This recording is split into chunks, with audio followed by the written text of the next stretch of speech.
Dámy a pánové, vítáme vás u dalšího podcastu skupiny Progressus Invest Holding na téma motivace, životní příběhy a zajímavé příběhy. A já jsem si dnes pozval do studia mého kamaráda a ani nevím, jak ho mám představit, protože těch jeho profesí je tak strašně moc, že zkusím to sečíst a nezapomenout, ale určitě zapomenu.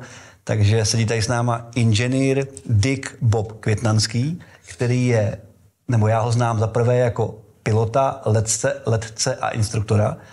Zároveň to je bývalý fenomenální automobilový závodník. A nejen bývalý, protože mě vezl v autě a byl závodníkem i teď, ale hlavní profese, kterou o Dickovi vím, že ji miluje a která ho definuje, je vědec a konstruktér, který má za sebou několik světových patentů a na dalším pracuje. Takže tohle je malý výčet toho, co o Dickovi vím, krom toho, že to je fenomenální kamarád a sportovec.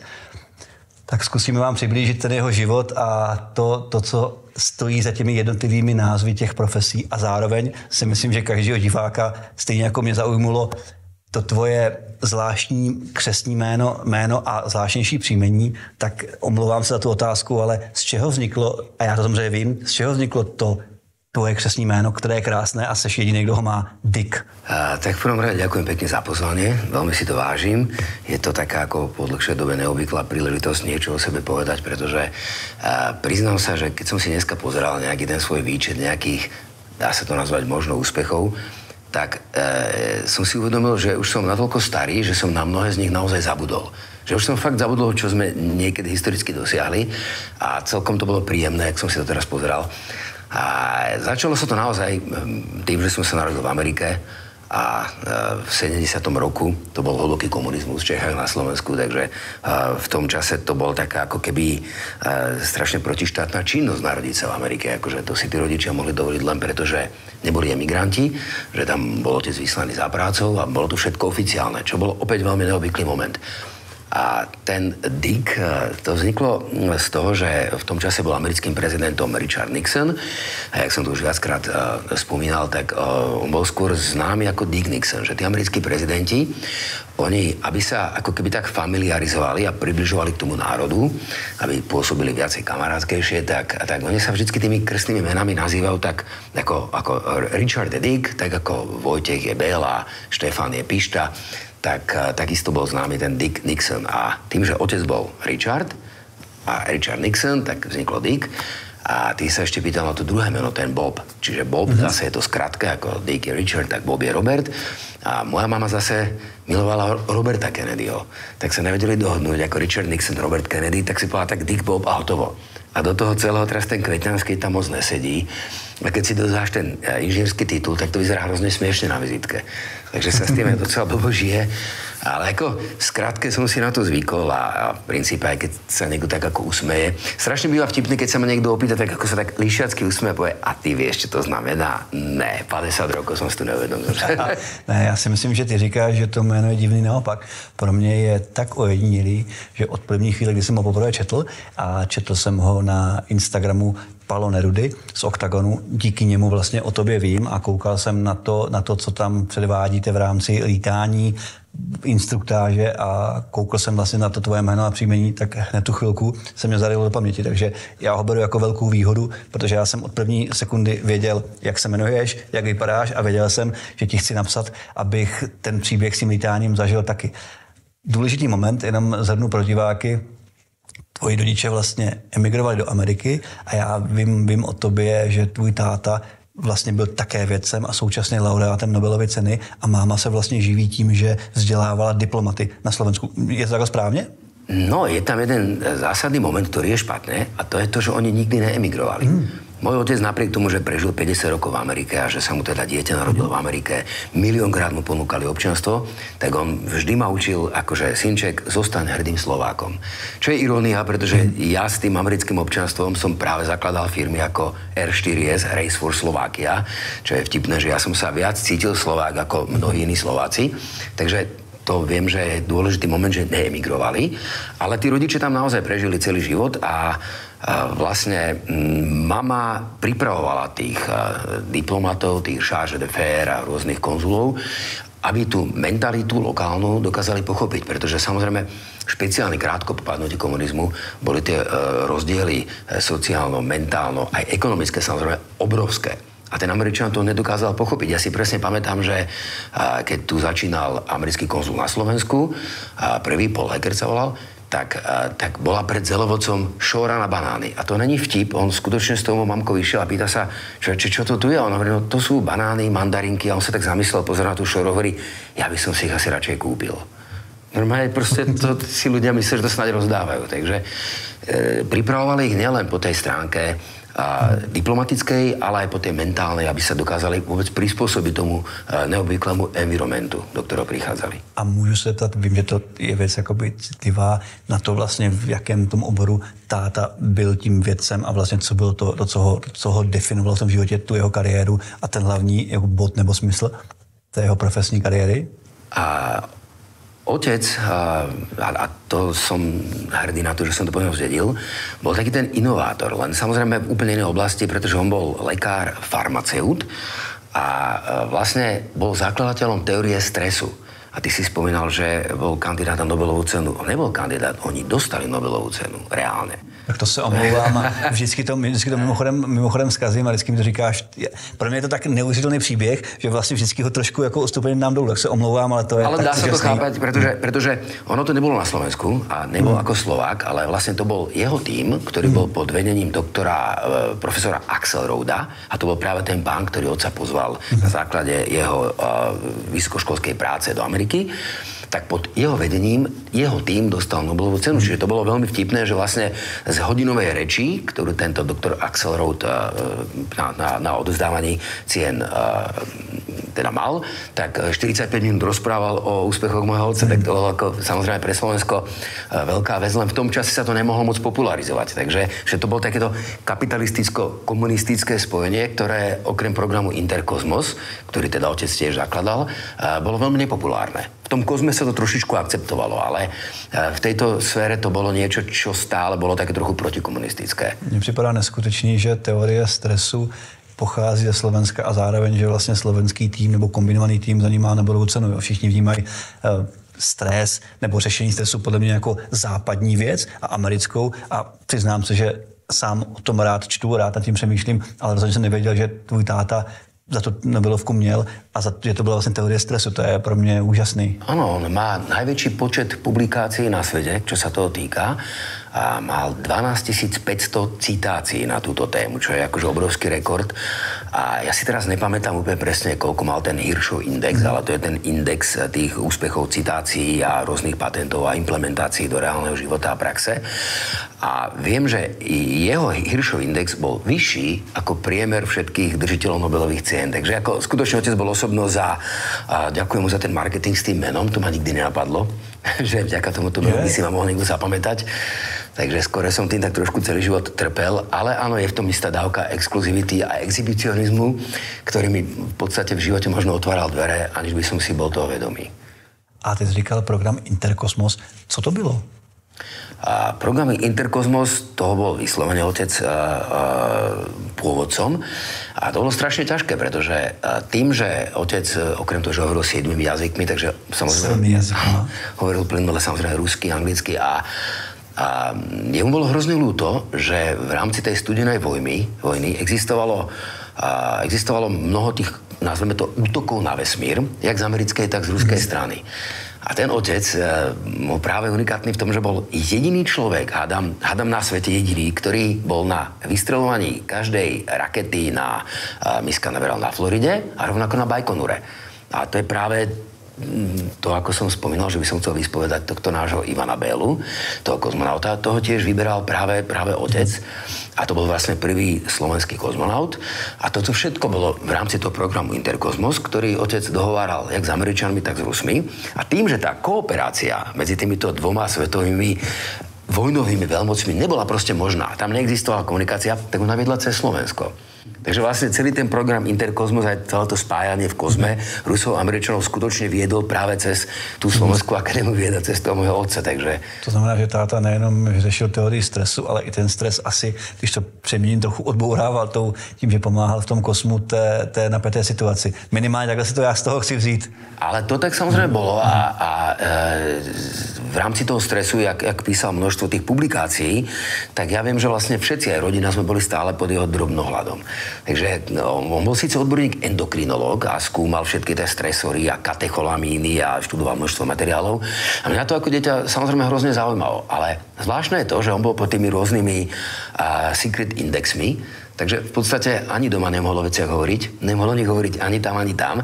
A čo je celkom tipné, lebo boli sme aj pod drobnohľadom vlastne rôznych EŠTB a týchto organizácií, pretože vieš si predstaviť za komunizmu žiť na Slovensku s menom Dick, narodiť sa v Amerike.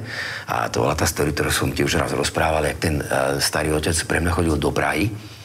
A za 10 rokov ani raz ma na tej 100 MBčke z tej Prahy neviezol, pretože vždycky došli pre mňa tajní a viezli ma rovno k 2 levom, kde sa ma pýtali, ako či sa rodičia stretávajú s emigrantami a tak. Takže bolo hrozne ťažké ako 7-ročného chlapca naučiť, že klamať sa nemá, ale sú výnimky, kedy je to sociálne prospešné.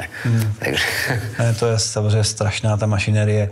Můžu být trošku i osobnější. Já o tobě zaprvé teda vím a cítím, že táta byl velkou motivací a ty jsi o něm hrozně hezky vždycky mluvil a mně se strašně líbilo, a pokud nechceš, neříkej to, a mně se hrozně líbilo, jak říkal, že se věnoval přes tu kariéru obrovskou, že protože držitel Nobelovy ceny, tak ho vnímám, já nemohl být nikdy doma, a ty jsi naopak říkal, že vlastně se ti extrémně věnoval a i se mě třeba líbilo, že o nás dvou je hodně jasný, že jsme obrovští odpůrci drog. Mně se strašně líbilo ten příběh, jestli ho chceš říct, o tom, jak táta ti jako malýmu vysvětloval, nebo co znamenají drogy a jak se s nima má, respektive co s nima nemá dělat. Řekl bys to i jako posluchačům? Áno, to si pamätám celkom presne, pretože to bolo pre mňa úplne nová téma. V tom čase, keď mi to otec vysvetľoval, tak som bol v podstate úplne ako mladý zásran, čo som vôbec nevedel o svete. Nevedel som, že drogy existujú. To bolo to obdobie, kedy na tom Slovensku toto bola téma, ktorá, nie že bola tabu, ona neexistovala. A ak existovala, tak to muselo byť hodne dekadentné, niekde veľmi skované. Takže on ma ten otec zobral a zobral ma do toho National Institute of Health, ktorý bol obrovitánsky. Nám sa tí lekári premávajú na bicykloch, pretože to má proste ako obrovské metre štvorcové. A zobral ma do tých jednotlivých oddelení a ukázal mi to, že takto vyzerá človek, vidíš, ktorý drogoval. A presne si pamätám, už v tom čase existovalo HIV a tiež mi ukázal, že takto teda vyzerá človek, ktorý sa choval nejako nekultúrne alebo niečo. Proste v tom čase to bolo pre mňa absurdum, že som vôbec nechápal, čo sa deje. Ale je pravda, že celý život mám v hlave ako keby tie predstavy, nech sa nikto neurazí, až zombíkov, ktorých som videl, proste tá úplne zničená existencia, ktorú vidíš naozaj len v tých hororových filmoch. A tí ľudia tam boli. A toto vo mne zanechalo hrozne hlbokú stopu. Čo som neskôr si sám pre seba povedal, keď raz budem otec, ako vysvetlím deťom ja tú škodlivosť drog. A špeciálne, keďže s ňou nemám žiadnu skúsenosť, tak sa vlastne neviem predstaviť, ako ten efekt vysvetliť. Ale otec to robil geniálne, asi spomenul motiváciu. Toto bola tiež súčasť určitej motivácie, ako žiť, alebo aspoň tá, ako určite nežiť.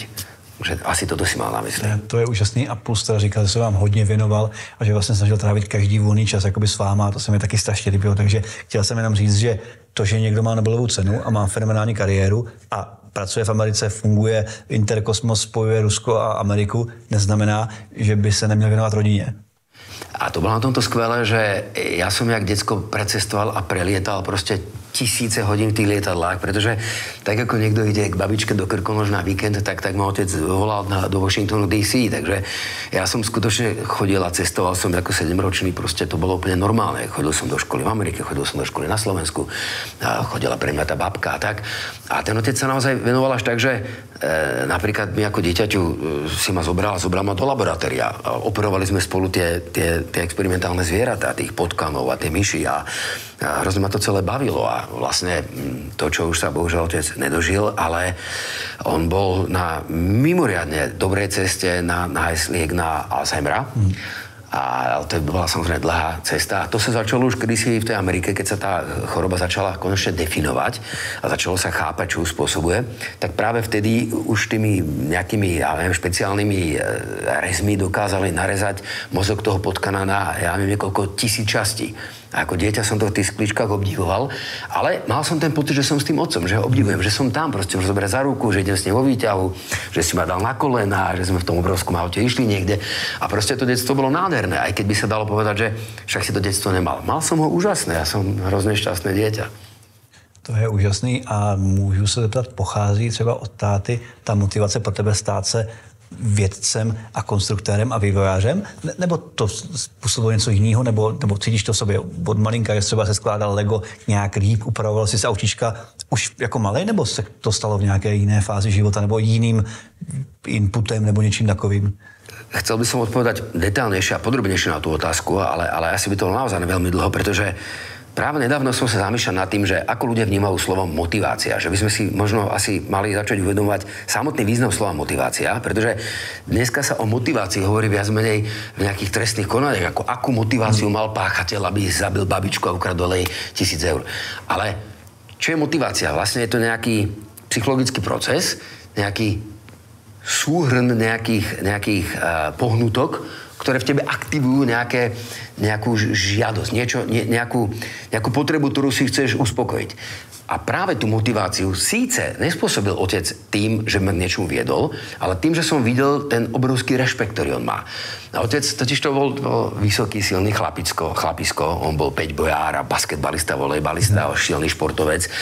A ja som od malička nebol taký obrovský, že proste vždycky som mal taký ten trošičku komplex, že v tej triede som patril tým slabším deťom, tým menším deťom. A hrozne som chcel dokázať, že proste toto zmením a že ten rešpekt si vybudujem. A vedel som, že si to nevybudujem pestiami, tak som stále špekuloval, akým spôsobom si ten rešpekt vybuduje. A to bola moja osobná motivácia. Takže ten úspešný otec spôsoboval tú potrebu byť tiež úspešný. Ale zároveň tie možnosti, ktoré mi dal, mentálne nastavenie, aj samozrejme vzdelanie, tak to mi otvorilo tú cestu, ktorú sa mi teda dúfam podarilo naplniť. Ja som s toho spokojný. A já o tebe vím, že jsi strašně skromný, ale hrozně bych byl rád, kdybys trošku ty svoje úspěchy shrnul. Pojď třeba divákům a posluchačům přiblížit, co byla, já nevím, začátek toho výzkumnického procesu. Pojď nám říct o tom, a já o tebe vím, že jsi měl, nebo že jsi vyvinul, vymyslel, zkonstruoval a závodil na vlastním autě, nebo automobilce v podstatě a x dalších věcí. Tak pojďme postupně říct minimálně třeba o tomhle jako pilíři. Že vím, že těch úspěchů za sebou máš strašně moc, nebudeš je chtít řešit, tak pojď ty důležité pilíře. Toto si trúfam povedať, aj keď ty lietaš, takže vlastne to vnímaš dneska ináč. Vidíš dneska tú záľubu a tú vášeň v tom lietaní, ale to bolo moje najkrajšie obdobie života. Ja si až spätne uvedomujem prečo. Ja som bol strašne drzý. Ty ma vnímaš ako skromného, pretože už som toľkokrát dostal po papuli, že to musím tak povedať. Ale toľkokrát ma už vyhodili z okna a z dverí, že už som sa ako keby prestal vracať. Už proste to ego dostalo tak na frňák, že už som sa tak ako upokojil, čo je vo finále asi dobré. Ale práve kedysi som bol neuveriteľne agresívny, drzý. A čím to bolo? Pretože, a to sa priznám, že aj občas prednášam na vysokých školách o tejto motivácii, tým, že tie decká, čo som bol vtedy ja, si musia uvedomiť, že sú nepopísaný list papiera. Že proste to je, ako nemáš žiaden závazek, nejsi v obrovskej firme, nemáš hypotéku, nemáš hladné deti, nemáš nasranú ženu, ktorá ťa nutí, aby si nosil prachy, pretože máš nejaké záväzky a tak ďalej. A nemôžeš nič prehrať. Takže naštveš sa, niečo vymyslíš a ideš si za tým svojím cieľom. Ak si náhodou mimo, tak sa nič nedeje. Máš znova reštart, až do prvého úspechu. V momente, keď máš prvý úspech, tak je to hrozne zaväzujúce a musíš ho obhajovať. Ako športovec, ktorý získa medailu, tak ďalší rok musí obhajovať. To je oveľa ťažšie, ako získať ten úspech prvý raz. A toto obdobie tej neviazanosti, tej animality, ja si to presne pamätám, keď sme to auto vyvinuli, ja som sa vôbec ničoho nebál. Ľudia sa mi smiali, ako Ferrari chceš poraziť a tak ďalej. No, vydrž a Porsche, tak. A ja som do tých fabrík písal listy. Ja som ich doslova unavil. Proste toľko som do toho Jaguara písal listy, až povedali, OK, tak poď. My máme Ford Development Center v Londýne, prídi sem. A oni ako, máte nejakú prezentáciu? A ja som to auto vtedy mal vyrobené jediný kus. A ja som tam dal takú gangsterskú pesničku s hrozne ako vulgárnym textom a mne to došlo hrozne sexy v tom momente. Tak som ju tam pustil.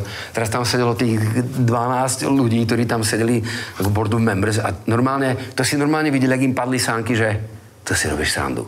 A si pamätám, vtedy bol ako director of European Ford Operations, volal sa Paul Filfo.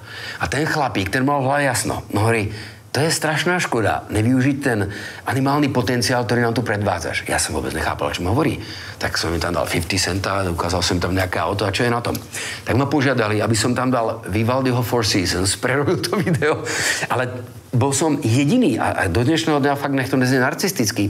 To bol jediný produkt, ktorý kedy Ford prezentoval na 11. poschodí v Londýne, v Downton Development Centrum, ktorý kedy ako Ford urobil ako nie vlastný produkt. A to si zober, že oni mali, ja neviem, TVR-ko, mali Cobru, mali množstvo tých ako Roush Technologies, mali športové autá, ktoré vyvíjali. Oni tam nikdy ani Aston Martin, ktorí vlastnili, nepromovali. A oni tam promovali slovenský E-Tech. Alebo obrovitánsky úspech na tú dobu. A to ťa proste ako stále ako motivuje, stále ťa to ako viac nasiera, že si viac veríš, ak ti rastú svaly, si nesmrteľný a proste a búraš všetky konvencie, búraš dvere a tých ľudí a jak unavuješ, tak ale zároveň máš čo ukázať, pretože už tam bol nejaký borec, ktorý ti to raz umožnil a tie úspechy ťa posilujú. Rozumieš? Čiže ako tá arogancia samozrejme rástla, ale v zmysle úspech plodí aroganciu, arogancia plodí neúspech, tak som potom párkrát narazil a už to nebolo také jednoduché. A to je práve dôvod, prečo sa opýtaš, prečo už nepustíme ten karaván. Práve preto, pretože už to chcem tak zdokonaliť a toľko to oddalujem, že ešte toto a ešte tamto. Já tě zastavím, promiň, musíš divákům a posluchačům taky říct, co znamená karavan. To znamená, že to zhrnu, tak ty za prvé si splnil sen a vyvinul si vlastní auto, pak si na něm závodil, to auto mělo fenomenální úspěch a aktuálně vyvíjíš několik let z mýho pohledu revoluci v rámci karavanu a v rámci tohohle způsobu fungování a vím, že pořád ho ještě jako pipláš. Tak to znamená, po úspěchu a fenomenálním autě máš druhý příběh, nebo minimálně druhý příběh v rámci karavanu. Je to tak? A ja si to už dneska fakt ako v podstate ani nepripúšťam, ale skutočne ten E-Tech mal absolútne bezkonkurenčné vlastnosti. Skutočne mal. My sme naozaj, a dneska už tým nikoho nenaštujem, my sme porážali fakt či Ferrari, či Porsche, či Aston, úplne čokoľvek, ale že strašným spôsobom. To nebolo, že sme boli o sekundu, dve. My sme boli, že okolo vpredu. To znamená, že auto ze Slovenska z tvých rukou poráželo tyhle fenomenální značky? To tak absolútne je. To tak je a to ako vieme dokázať na rôznych záberoch, na internetoch, môžete ukázať z toho videa. Ako, čím to bolo? Bolo to tým, že to auto bolo stavané ako závodný špeciál. Kdežto všetky tie deriváty, prečo tie automobilky závodia? Tak ako to kdysi povedal šéf Audi, win on Sunday, sell on Monday. Takže tá značka si potrebovala robiť tomu konkrétnemu autu nejaký marketing a nejaké promo, čili potrebovali len vyhrávať. Ale potrebovali, aby to vyzeralo stále ako tá Audi A4, ako Mercedes C-čko. Tak to do dnešného dňa vidíš, tie DTMK, tie rôzne špeciály, to sa stále podobajú na tie komerčné výrobky tých automobiliek. Kdežto my sme vytvorili proste racingový špeciál, ktorý sme homologovali len na toľko kusov, to auto malo všetky crash testy, to malo normálne COC certifikát, čiže ten Certificate of Conformity. To sme opäť boli jediní na svete, to nemal ani Rolls-Royce v tom čase, pretože tento certifikát bolo nutné mať až pri výrobe konkrétneho kusu viac ako 1000 za rok. Pri výrobe konkrétneho modelu auta viac ako 1000 kusov za rok. No a to my sme vyrobili celkovo 280 aut za niekoľko rokov. Takže, aby som sa vrátil, my sme vyrobili športové auto, závodné auto, ktorému sme urobili cestnú homologáciu, preto, aby mohlo závodiť. Takže ono to bolo také trošičku ľahšie. Samozrejme, keby Porsche Ferrari chcelo urobiť taký špeciál, tak ho urobia. Ale museli mať batožnový priestor, museli mať to. Ale prohrávali. Ale prohrávali ako skutočne strašne. Ja si pamätám, že už si potom ako tie týmy, vieš, ktoré tam prišli, mali miliardové rozpočty a už na nás hľadali také, že nemáme nejakú nálepku, niečo nám chýba, aby nás mohli diskvalifikovať. Že to bolo nejaký sráči zo Slovenska na doma zvarenom nezmysle, tam porážajú nejaký obrovský konglomerát, ale to sú proste fakty neočkriepiteľné. No ale už ťa to potom proste prestáva baviť. Párkrát som robil nejaké salta, nejaké loopingy, bola tam nejaká kóma viac mesačná, kedy sa prebereš a povieš si, preboha, mám už nejakú dobu ako za sebou, už proste nechceš ten život riskovať. A začala sa druhá doba, pretože ťa štve, že celý život musíš žiť v tých karavanoch. A vidíš, že tie karavany buď sú obrovské, ale hrozne pomalé, alebo sú rýchle, ale hrozne malé. A túžiš to proste zmeniť. A 22 rokov na tých závodných tratiach, kde žiješ a bývaš v tých karavanoch, tak ti to príde. Herci, speváci by mohli rozprávať, vieš, ak žijú v tých karavanoch, čo im tam všetko chýba, čo by vedeli vylepšiť a tak ďalej. A tak to vznikol karavan, že proste po 22 rokoch v racingu s tými pribúdajúcimi šedinami si povieš OK, tak ako nastala nová doba. No a pipleš sa s tým a hráš, až to dotiahneš do fáze, ktorá je podľa mňa už adekvátno konečně. To znamená, že motivací, aby vymyslel a udělal karavan, bylo vlastně pohodlně bydlet, cestovat v rámci karavanu. Takže opět, tak bývají ty velký příběhy, jaké znám já, teda americký velký příběhy, tak vlastně bývají tak, že ten člověk něco mu nevyhovuje a tak dlouho s tím štve, až to vymyslí vlastně podle sebe. To znamená, to je i ten tvůj příběh. A v jaké fázi ten karavan je a jak dlouho ho děláš, nebo jak dlouho ho děláš a v jaké fázi. Ať to otočím do otázku. A ono je to tak, jak som spomínal, že boli tie momenty, kedy človek fakt padne na hubu. Že musíš byť fakt vták Fénix, aby si znova z toho popolu stále išiel. Ale nakoniec ako ukludňujem sa, že mnohé veľké mená v histórii fakt padli na hubu. A tie mená samozrejme poznáme, sú to tie americké príbehy. A málo ktorý miliardár sa stal na prvý krát, pokiaľ nededil. Takže on ten príbeh, napriek tomu, že je kostrbatý, tak po jednom takom obrovskom páde som si povedal, že chcem robiť všetko. Že budem robiť jak motory, tak lietadlá, tak všetky možné vývoje. A že tento karavan urobím ako takú zábezpeku, keby všetko ostatné padlo. Takže to je najjednoduchší moment, ktorý 100% viem vyrobiť, pretože to nebolo ako keď sme Richardovi Bransonovi predvádzali náš vodík, ktorý sme chemicky vyrábali. Že ako formou termolízy. To bolo niečo úplne nové, ale to nás proste zamestnávalo ako úplne roky. Tak popri tom sme chceli robiť niečo hrozne easy, hrozne jednoduché, s čím nikoho nenaštveš. Nenaštveš automobilku, nenaštveš s tým proste žiadnu veľmoc, žiadnu ako naftovú lobby, ani žiadneho šejka, nič. Tak ako ten karavaník, to bola taká nevinná detská hra. A toto bola fakt motivácia. Konečne mať niečo, čo ti nikto neukradne, čo nebude tak zaujímavé, čo ako nikoho nenaštveš, bude to politicky korektné, proste nezaujímavé. No samozrejme dneska, jak sa tá situácia vyvinula s celou tou pandémiou a s celou tou prebiehajúcou vojnou aktuálne, tak tie karavany sú teraz úplne trend number one. Takže zase to začína byť zaujímavé. Priznám sa, že už boli nejaké ponuky od reálnych obrovských automobiliek. To mě zajímá, to já ti skočím. Já vím, že v tvém příběhu se vyskytl i nejbohatší člověk planety, nebo minimálně takhle ho vnímám. Bavíme se o, teď je asi aktuálně, to je pan Twitter, Elonovi Muskovi. Řekneš i posluchačům a divákům tenhle krátký příběh, kdy jsi byl blízko Elona Muska? A ja som to nedávno spomínal v jednom interviu z známeho časopisu a priznám sa, že mnoho známych, ktorí ten príbeh nepoznajú, a tak ma z toho vysmialo, že no tak ako hello, tady je Elon, tak čo, tak ako už mi nedvíjaš telefón, nemáš na čas. A toto je reálny príbeh, ktorý sa fakt stal. Jako on v momente, jak teda zobchodoval ten PayPal, tak sa z nejakého dôvodu rozhodol, že ide do tých elektrických aut, ale to nebolo v tom momente známe meno a už vôbec ne v týchto našich bývalých RVHP krajinách. Ja som vôbec netušil, o koho sa jedná. A samozrejme ten pán neprišiel, nezaklopal, hello, som tady, som ten a ten. Bol to tým ľudí, ktorí bol okolo neho. Vymenali sme si maily, samozrejme aj mail s ním. A celé to ako bolo o tom, že videl tam tú alternatívu, je pravda, že to bolo úžasne vizionárske a rozhodovali sa medzi Lotusom Elise a týmto teda Etekom práve preto, pretože tie vozidlá mali motor v strede a teda pred zadnou nápravou a mali voľné prahy. A tie prahy oni chceli využiť na batérie. Aby vpredu si mohol mať teda ako kufor, vzadu, aby si mohol mať celé to pohonné ústrojenstvo a batérie v prahoch. To bol taký koncept, ktorý je v podstate veľmi realistický, aby to auto mohlo byť nízke a na to športové auto si musel vybrať tieto dva modely. No a skutočne ten E-Tech ho zaujímal hrozne, pretože celá akvizícia tej mojej firmy by bola bývala práve za hubičku oproti tomu, za čo by mu to dal v tom momente ako Lotus, že? To ešte Lotus nevlastnil Proton, to tam ešte myslím stále to bolo nejak pod Colinom Chapmanom. No a ja som sa hrozne bál, že mi to chce ukradnúť. A do dnešného dňa si myslím, že som sa obával správne. Že to bolo také ako, tak už nám to daj a daj nám všetky plány a daj nám 3Dčko. Jaké 3Dčko? My sme to zvárali v dielni na kolene, žiadne 3Dčko nebolo proste. Jako, čo to vlastne je to 3Dčko? No a proste mne sa to hrozne nepáčilo. A čím väčší tlak vyvíjal, jak už to chcel tam montovať, tak tým viac som bol ja ako taký ako zlaknutý, tak som išiel do úzadia, až ma, a doslova to poviem, to je ako fakt pravda, až ma ten Elon Musk uhánal.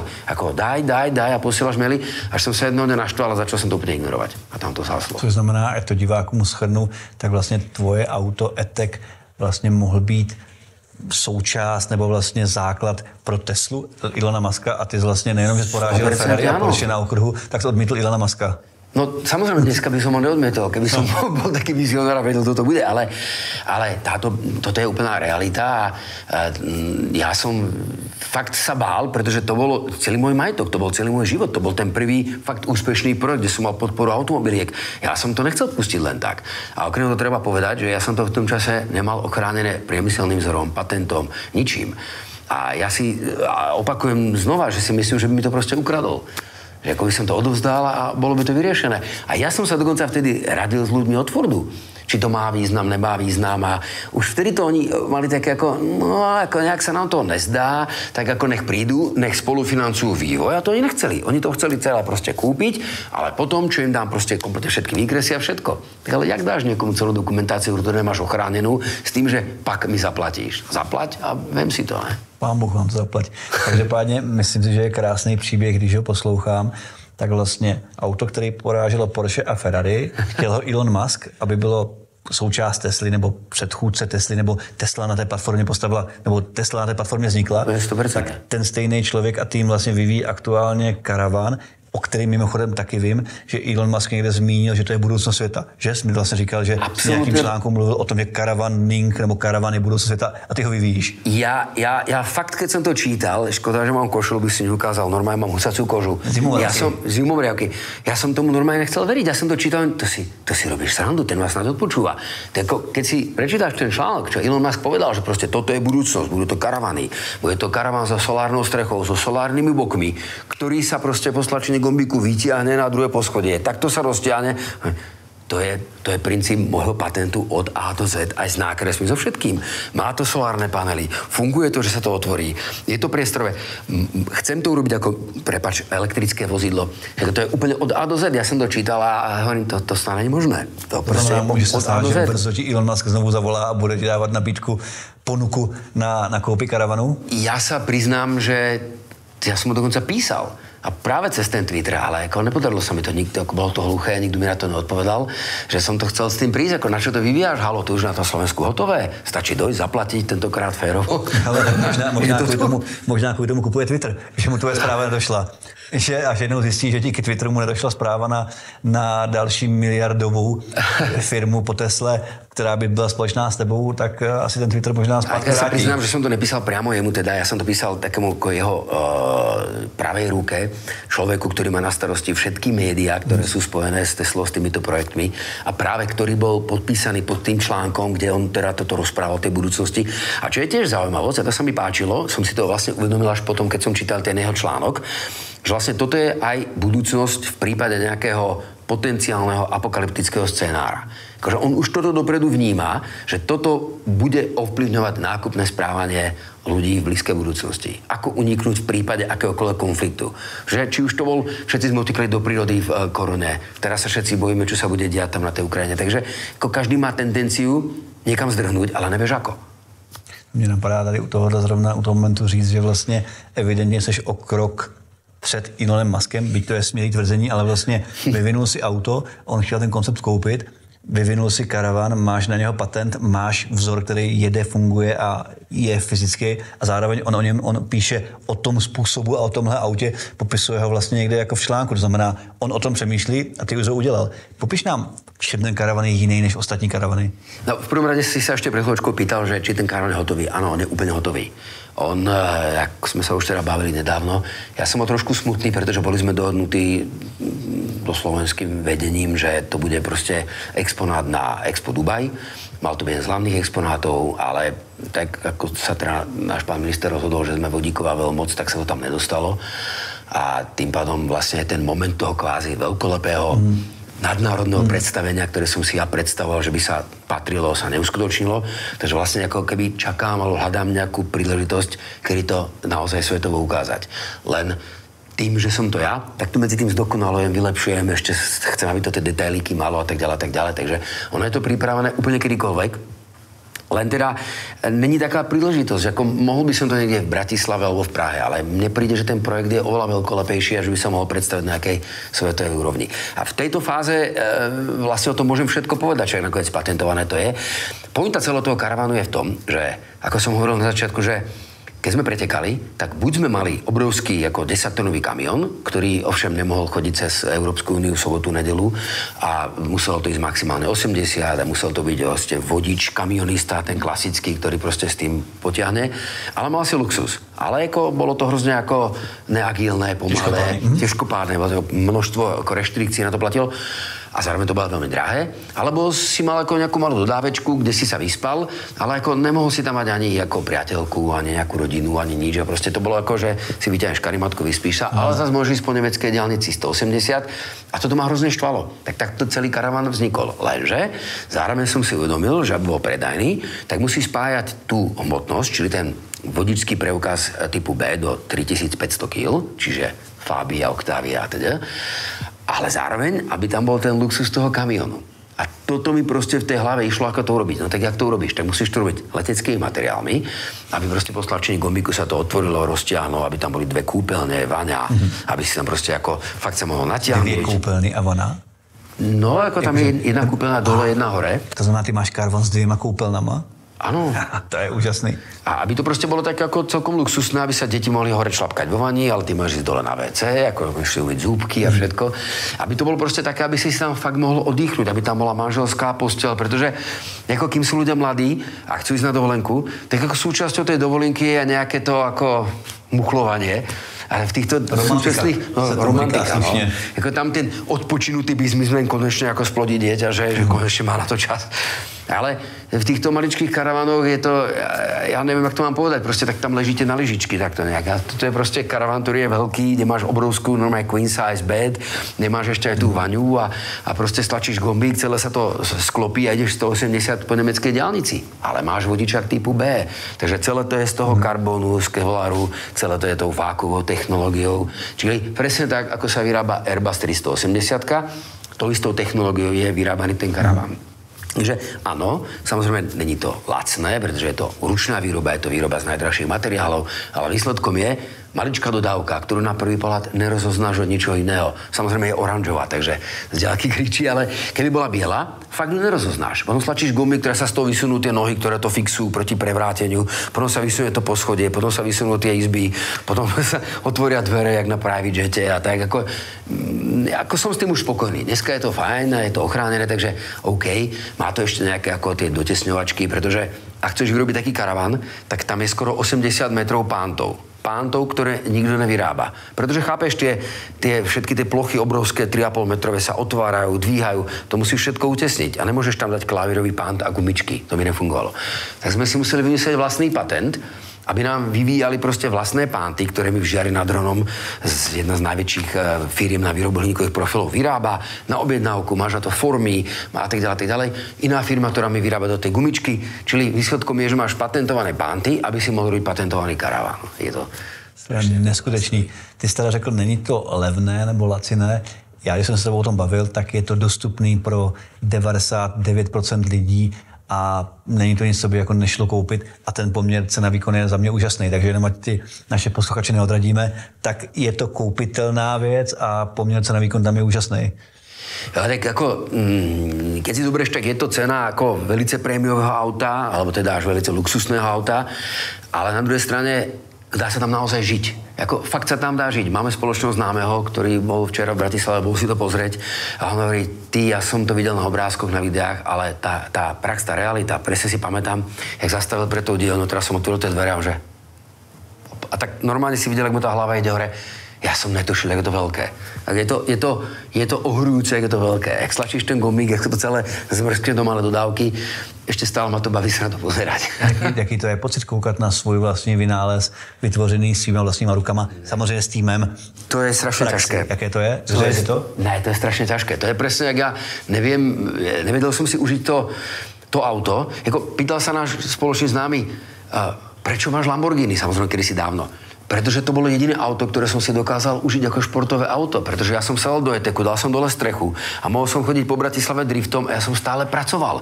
Stále som si videl zápisníček a tak tam to ako píska, tam to vrže. To isté mám dneska v lietadle. Ja to mám tendenciu stále vylepšovať. A takisto pozriem sa na ten karavan. Predpokladám, že keď ho vidíš, ty povieš, je to niečo. A ja poviem, no ale tu ešte niečo a tuto a tu. A proste to je jedna nekončiaca práca. To je proste duty. Ja sa cítim jak nigerijský baník, keď sa na to pozriem. Ja by som makal, som vytiekol pod a neviem to zastaviť.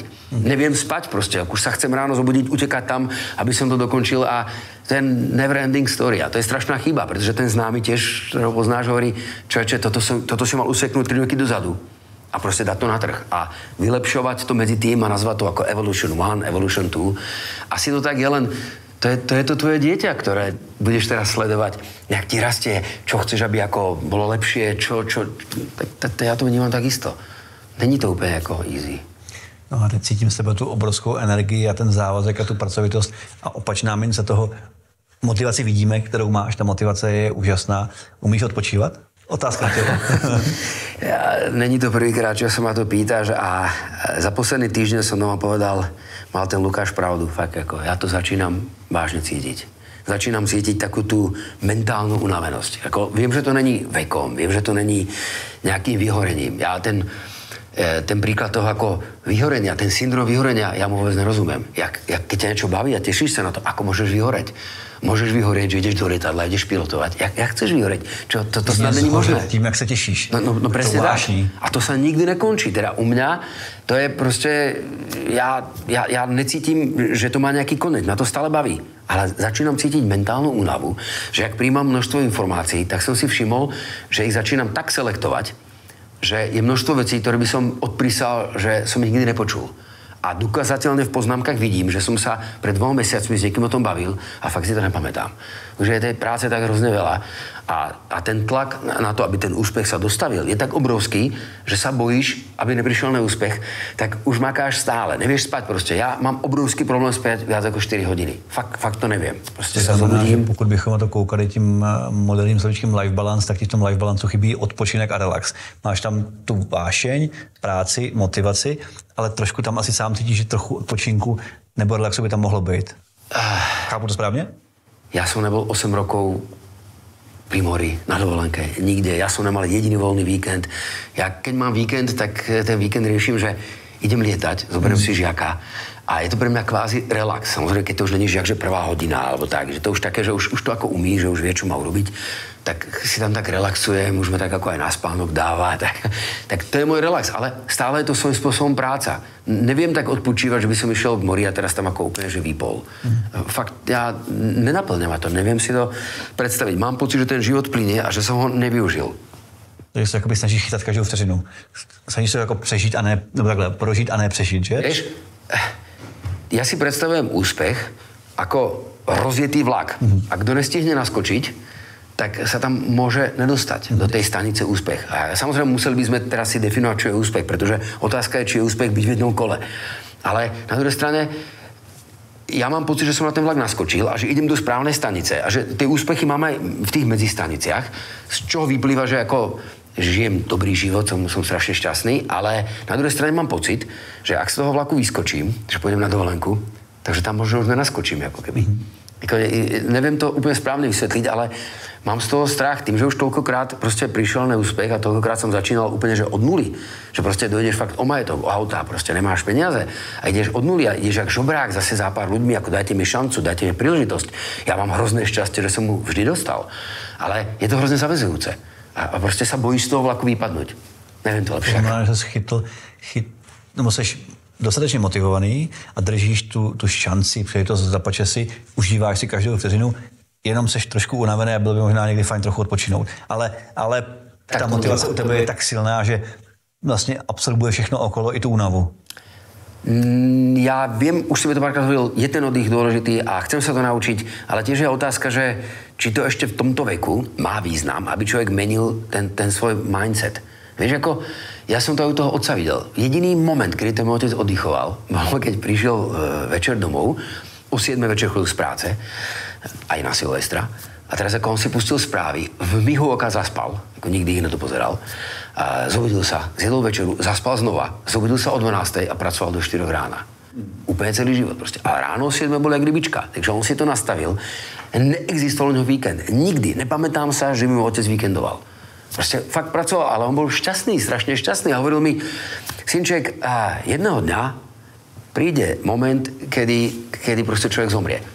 A jediné, kedy ten život mal zmysel, keď sa budeš uspievať a povieš si, ten môj život mal význam. Niečo som tu po sebe zanechal. A on každý večer pred spaním si položil otázku. Už som urobil niečo, už prišiel ten moment, že už som po sebe niečo zanechal.